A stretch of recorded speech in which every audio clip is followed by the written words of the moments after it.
आश्चर्य हुआ, सभी नगरवासियों को आश्चर्य हुआ कि कैकेयी ने राम के विरोध में कैसे खड़ी हो गई। जिस राम से कैकेयी इतना प्रेम करती थी, क्या वो दिखावा था क्या? उन्होंने कहा कि हन पावक जाहि सक, अग्नि क्या नहीं जला सकती, अर्थात अग्नि सब कुछ जला के राख कर सकती है। बड़े बड़े पत्थर, बड़े बड़े पहाड़, बड़े बड़े लोहे को भी जला करके पिघला देने की शक्ति अग्नि में है।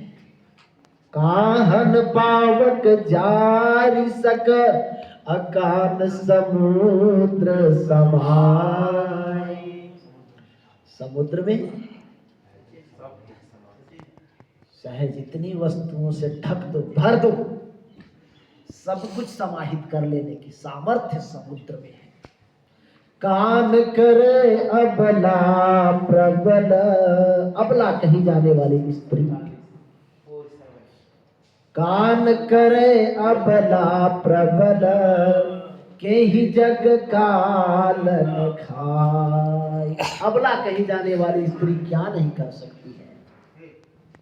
अयोध्या में इतना आनंद और उत्साह का क्षण था जिसको कैकेयी ने परिवर्तित कर दिया। रुदन का वातावरण पूरा फैल गया। काल क्या नहीं खा सकता, अर्थात सबको नाश कर सकता है। कान करे अबला प्रबल, यही जग काल न खाए। कौन है जिसे काल ग्रास नहीं लेता, काल किसे नहीं खा लेता। हाँ, अयोध्या वासियों ने कहा कि अपनी परछाई को पकड़ना संभव है, लेकिन स्त्री के चाल को पकड़ना असंभव। कई लोगों ने कहा कि राजा दशरथ जी स्त्री के वशीभूत हो करके और अपनी बुद्धि को खो बैठे। सम्मत कहानी एक भरत सम्मत कहानी एक उदास भाव सुन रही एक उदास कान पूती कर रथ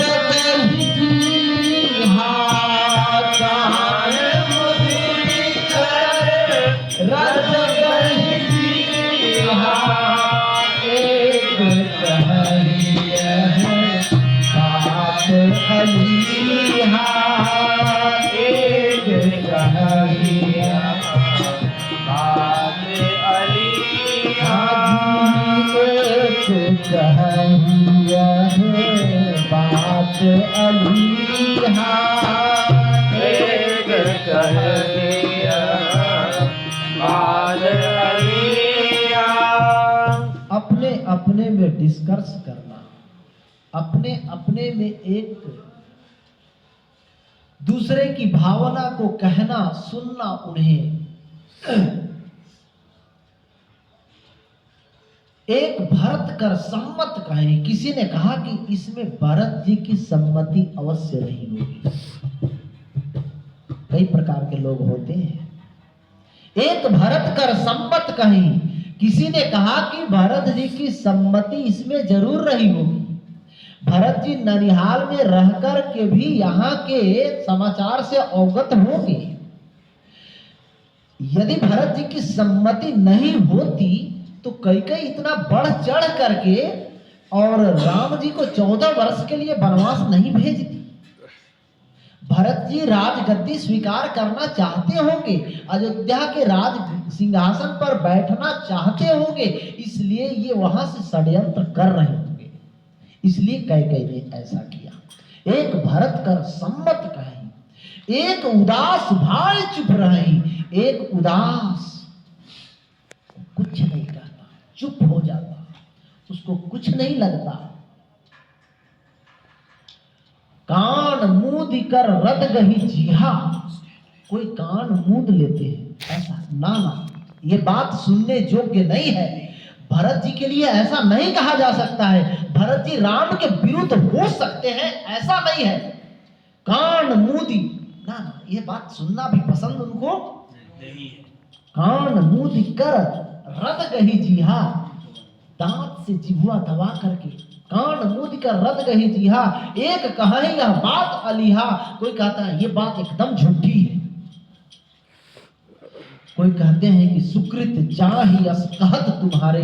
यदि तुम भरत जी के लिए ऐसा कहोगे तो तुम्हारे सारा जीवन का पुण्य नष्ट हो जाएगा। राम भरत कहूं प्राण प्यारे। राम जी तो भरत के लिए प्राण से भी बढ़कर है। एक ने कहा कि चंदु चवै बरु अनल कन सुधा होई बीस तूल। चंदु चवै बरु अनल कन मतलब चंद्रमा शीतलता बारिश करने के जगह में, शीतलता प्रदान करने के जगह में भले ही अग्नि बारिश करने लगे। चंद्रमा शीतलता के जगह में अग्नि प्रज्वलित करने लगे। चंदु चवै बरु अनल कर सुधा होई बीस तूल। अमृत भले ही जहर का काम करने लगे। सुधा मतलब अमृत। सुधा होई बीस तूल, अमृत जहर हो जाए। सुधा होई बीस तूल। सपने कबहु न करहि किछु भरत राम प्रतिकूल। स्वप्न में भी भरत जी कभी भी भारत के प्रतिकूल नहीं कर सकते। कुछ लोगों की अड़िग मान्यता थी कि भरत जी ऐसा कभी नहीं कर सकते थे। तीन प्रकार के लोग।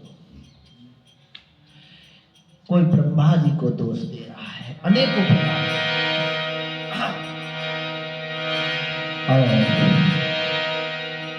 नगर के बड़ी बूढ़ी ब्राह्मण की जो स्त्रियां थी, कई कई को समझा रही है, अरे कई कई तुम ऐसा क्यों कर रही हो?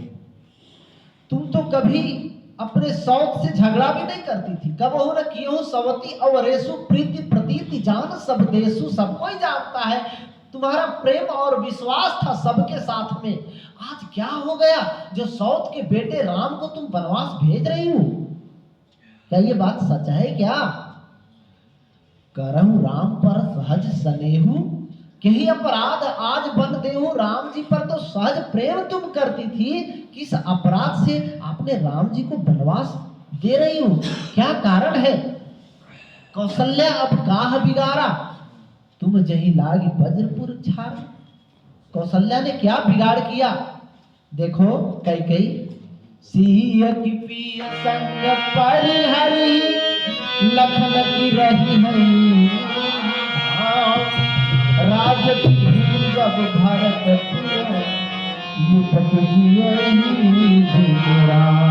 सिया की प्रिय संग परिहरी। सीता, जब राम जी बन जाएंगे तो सीता जी राम जी को छोड़ देंगी क्या?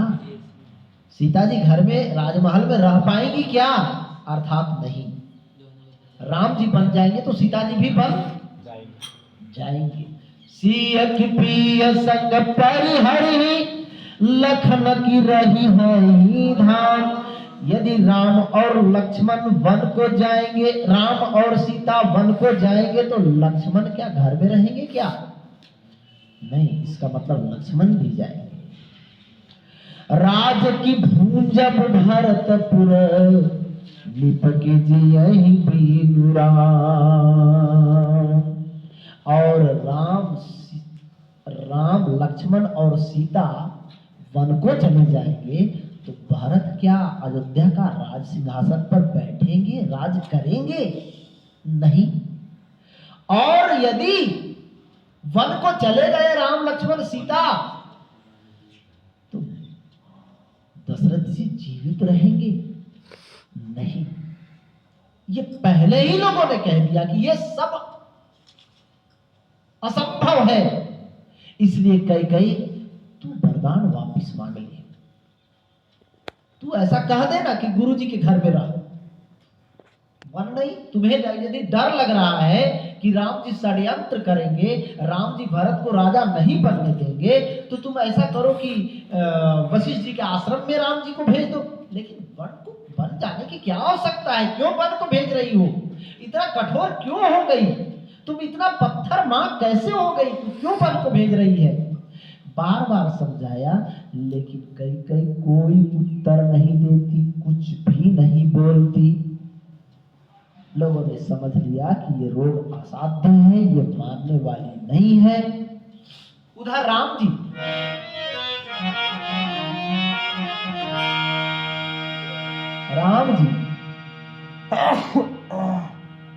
कोप भवन से राजा दशरथ जी से कहा कि मैं अब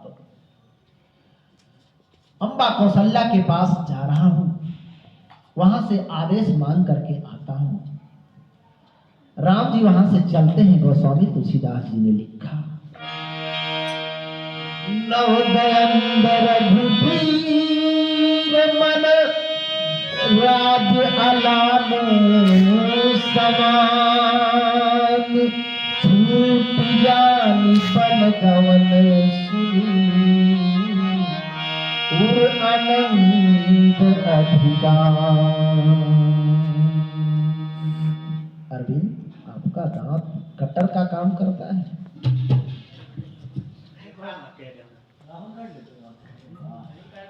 बोलिए भक्तवत्सल भगवान की जय, पवन सुत हनुमान की जय। नवदयंदर भूपीर मन राज अलाम समान, छूट जानी पल गवन सुनी, उर आनंद अधिकार। राम जी का मन कैसा है यहाँ पर लिखा है, नव गयंद रघुवीर मन राज अलान समान। राम जी का मन नए पकड़े हुए हाथी के समान है। जैसे जंगल में हाथी हो, सब दिन हाथी खुला हो और जंगल से पकड़ करके किसी तरह उसको शहर में लाया जाए और ला करके उसमें रंग बिरंगी फूलों से सजाया जाए और उसको बहुत अच्छा बनाया जाए, लेकिन वो चित्रकारी देख करके हाथी प्रसन्न होगा क्या? नहीं प्रसन्न होगा।